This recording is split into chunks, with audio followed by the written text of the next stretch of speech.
Imagine perder tudo que dá sentido à sua vida. E no momento mais escuro, ouvir uma campainha tocar. Do outro lado da porta, não há respostas. Há apenas uma menina, com os olhos cheios de medo e uma frase que vai mudar tudo. Nunca senti tanta falta de casa antes. O que você faria? Essa é a história de Augusto Andrade, um homem milionário, solitário e devastado pela dor. Até que uma garotinha bateu à sua porta e reacendeu algo que ele achava ter enterrado com a filha, a esperança. Fica comigo até o final, porque essa história prova que o amor pode renascer onde a gente menos espera. O sol se despedia atrás das montanhas de Petrópolis, pintando de laranja o céu acima da imensa mansão Andrade. As sombras se esticavam pelos jardins meticulosamente podados, como se a própria natureza chorasse em silêncio. Dentro de seu escritório revestido de madeira de jacarandá, Augusto Andrade mal conseguia focar nos relatórios de investimentos sobre sua mesa.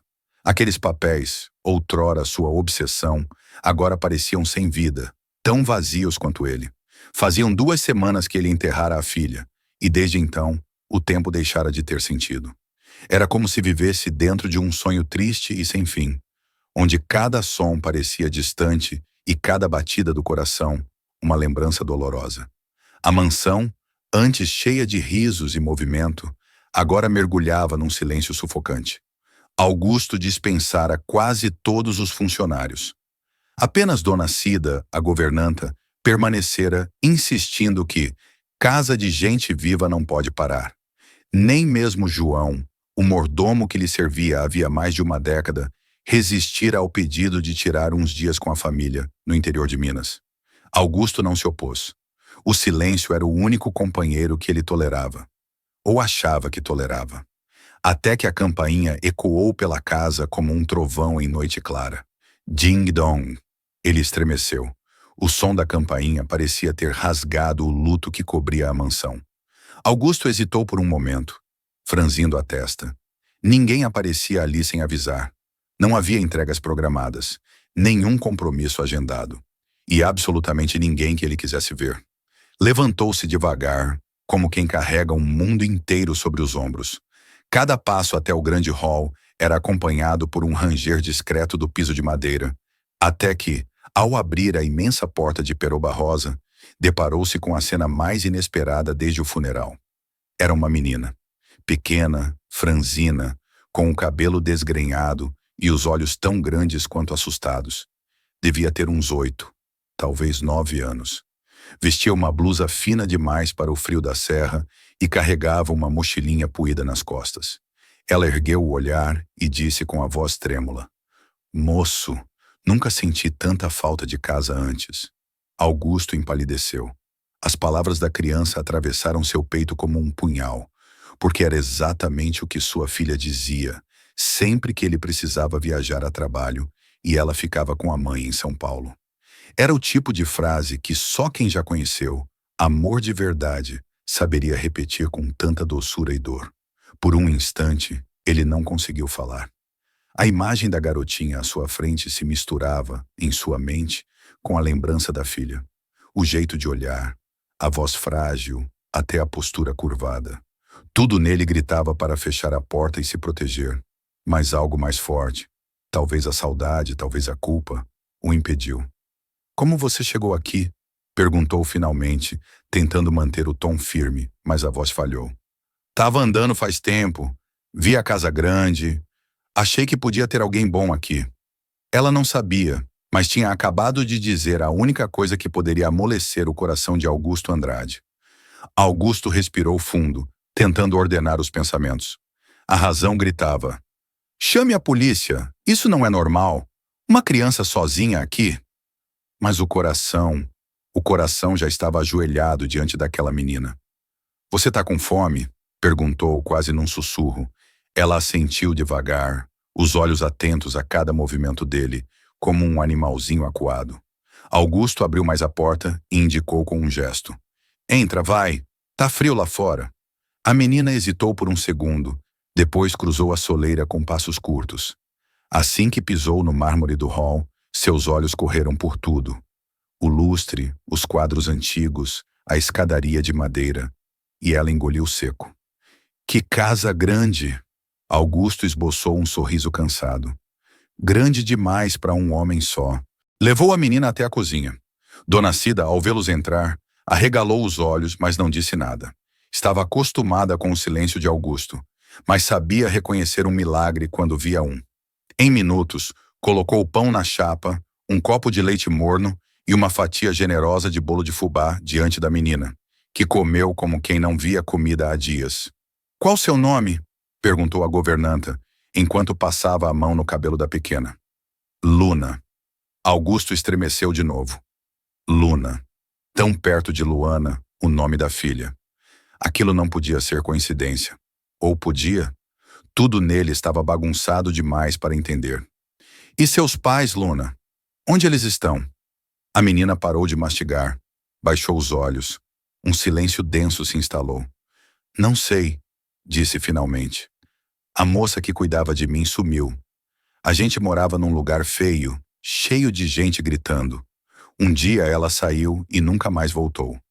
Augusto e Dona Cida trocaram um olhar que dizia tudo e nada ao mesmo tempo. Então você ficou sozinha? Ele perguntou. Fiquei, mas não gosto de ficar sozinha. É pior que fome. Aquela frase foi como um espelho quebrado lançado contra o peito de Augusto. Porque ele, o CEO que controlava milhões, que mandava em conselhos e moldava mercados, também estava sozinho. E descobria agora que a solidão doía mais do que qualquer derrota. Augusto passou a mão pelo rosto, tentando afastar aquela sensação estranha no peito. Uma mistura de dor antiga com algo que ele não sabia mais nomear. Talvez ternura. Você vai dormir aqui hoje, disse com firmeza. Luna o olhou, surpresa. Mas, posso? Claro que pode. Essa casa tem uns 20 quartos. Vai ser bom ter alguém para ocupar um deles. Dona Cida, que observava tudo em silêncio, logo tomou as rédeas da situação. Vem, minha flor. Vamos tomar um banho e arrumar uma roupa quente. Você deve estar cansadinha. Enquanto as duas subiam a escada, Augusto ficou parado no centro da cozinha, sentindo um vazio diferente. Não era o mesmo buraco escuro que o consumia desde a morte da filha. Era um espaço que se abria, como se algo novo, ou alguém, estivesse prestes a preenchê-lo. Naquela noite, não pegou no sono cedo. Caminhou pela casa como um fantasma, passando pelos corredores silenciosos, os retratos antigos, o quarto vazio de Luana. Acabou parando na frente da porta de hóspedes onde Luna dormia. Encostou o ouvido na madeira. Silêncio. Mas não o tipo que machucava. Era um silêncio calmo, leve. Voltou ao próprio quarto com um pensamento que não conseguia evitar. Será que o destino bate a porta? Ou será que é a gente que abre quando precisa sentir algo de novo? Na manhã seguinte, a casa parecia diferente. Não só porque Luna agora corria pelos corredores, com a leveza que só as crianças têm, mas porque Augusto também mudara. Sentou-se à mesa para o café da manhã, algo que não fazia há semanas, e ficou observando a pequena colocar geleia em tudo, até no pão de queijo. Você gosta daqui? Ele perguntou. Muito. Parece casa de novela. E se eu te dissesse que você pode ficar mais um tempo? Ela o olhou, desconfiada. Tipo, como uma visita, Augusto pensou. Não queria assustá-la, nem correr, mas sabia, no fundo, que algo muito maior estava começando. Pode ser como você quiser. Uma visita, com tempo para ficar. Ela sorriu. Um sorriso tímido, mas verdadeiro. E aquele sorriso foi como abrir uma janela numa sala trancada havia muito tempo. Naquela semana, tudo mudou na mansão Andrade. O jardim que andava esquecido, agora tinha risadas correndo entre as árvores. Luna se encantava com cada canto da casa. O lago com carpas, o antigo piano da sala, até a biblioteca, onde ela fingia ler livros grossos com nomes difíceis, só para imitar o moço importante que agora preparava seu achocolatado toda a tarde. Augusto se pegava sorrindo, primeiro em silêncio, depois abertamente. Sentia-se estranho, como se estivesse reaprendendo a viver. Era como se a presença daquela menina tivesse acendido uma vela dentro de um quarto onde ele vivia há tempos no escuro. Mas claro, o mundo não para só porque alguém começa a curar. Na segunda-feira, Augusto foi chamado ao escritório central da Andrade Participações, no centro do Rio. Seus diretores queriam conversar sobre a ausência prolongada, a queda sutil nas ações da empresa e a insistência dele em não retomar as viagens nem os compromissos públicos. Ele escutou tudo, em silêncio. Ao final da reunião, falou pouco, mas com clareza. Se eu tiver que escolher entre salvar o mundo e salvar minha paz, escolho minha paz. E saiu, deixando os executivos em choque. Enquanto isso, na mansão, Luna explorava uma caixa de fotos antigas que encontrara na biblioteca. Dona Cida se aproximou, limpando as mãos no avental. Essa era a Luana, né? Perguntou a menina, apontando para a imagem de uma garota sorridente no balanço do jardim. Era sim, minha filha, a princesinha do seu Augusto. Ela era parecida comigo? Dona Cida parou, engoliu seco. Era sim, muito. Luna ficou em silêncio, olhando a foto por um tempo. Depois murmurou. Eu também queria ser filha de alguém. Dona Cida a abraçou forte, sem dizer palavra. Naquela noite, quando Augusto voltou para casa, encontrou Luna dormindo no sofá da sala, agarrada à foto de Luana. Sentou-se ao lado dela e passou a mão com delicadeza em seu cabelo bagunçado. Não sabia explicar o que estava sentindo, mas sabia que aquilo era maior do que ele. Maior do que o luto, maior do que o medo, maior do que o passado. Sabia que, de algum jeito, aquela menina tinha sido enviada até ele. Não para substituir sua filha, mas para resgatar o que havia sobrado dele depois que Luana se foi. Na manhã seguinte, Augusto tomou uma decisão.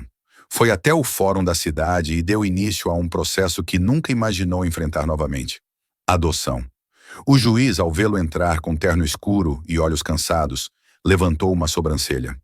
Augusto Andrade, o senhor sabe que esse processo não é simples, não é? Eu sei, mas simples não é o que me move. O que me move é justo.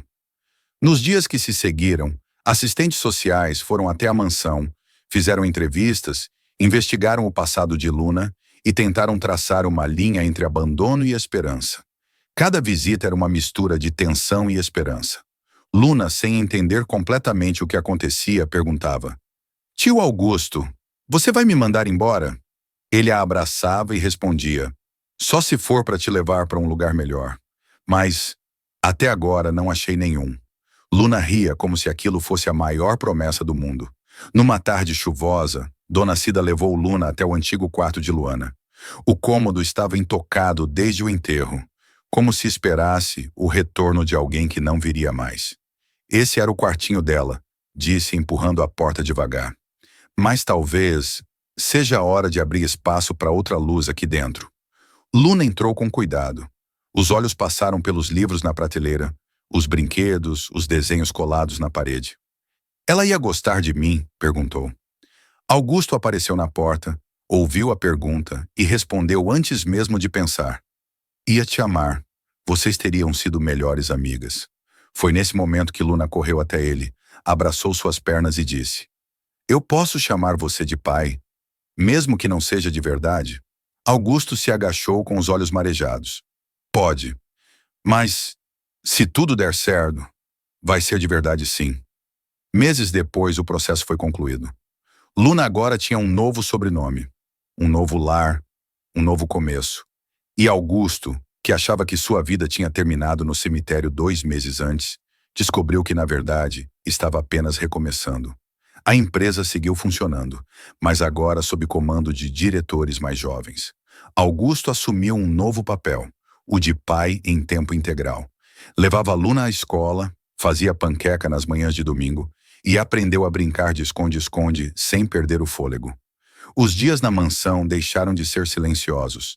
Agora havia música, risos, conversas sobre estrelas, tarefas de casa, bilhetinhos colados na geladeira. E numa dessas noites tranquilas, enquanto assistiam juntos a um filme antigo de comédia, Luna encostou a cabeça no ombro dele e disse: Agora eu sei o que é se sentir em casa. Augusto fechou os olhos. Pela primeira vez em muito tempo, ele também sabia. Passaram-se alguns anos. A mansão Andrade, que um dia foi sinônimo de silêncio e dor, agora era viva, viva como nunca fora. As paredes guardavam gargalhadas, discussões sobre lição de matemática, histórias antes de dormir e até algumas brigas sobre quem tinha escondido o controle remoto. Luna crescera. Agora com 12 anos, era inteligente, espirituosa e cheia de opiniões. Tinha um talento natural para a escrita e passava horas na biblioteca da casa, criando histórias que sempre envolviam personagens perdidos que encontravam seu lugar no mundo. Um dia, Augusto encontrou um caderno aberto no sofá. Leu um trecho que Luna havia escrito. Era uma casa grande demais para um homem só. Até que um dia, uma menina bateu à porta e lembrou aquele homem que a vida ainda sabia amar. Ele fechou o caderno devagar, sentindo o peito apertar. Num sábado ensolarado, Luna foi chamada para apresentar um trabalho na escola. Minha maior inspiração. Subiu ao palco, segurando um microfone com as duas mãos. Olhou para a plateia e encontrou Augusto sentado na primeira fila, ao lado de Dona Cida, os olhos marejados antes mesmo que ela começasse. Meu nome é Luna Andrade, e eu sou filha de alguém que não me encontrou por acaso, que não me salvou. A gente se salvou junto. Meu pai me ensinou que recomeçar não é esquecer, é lembrar com mais amor.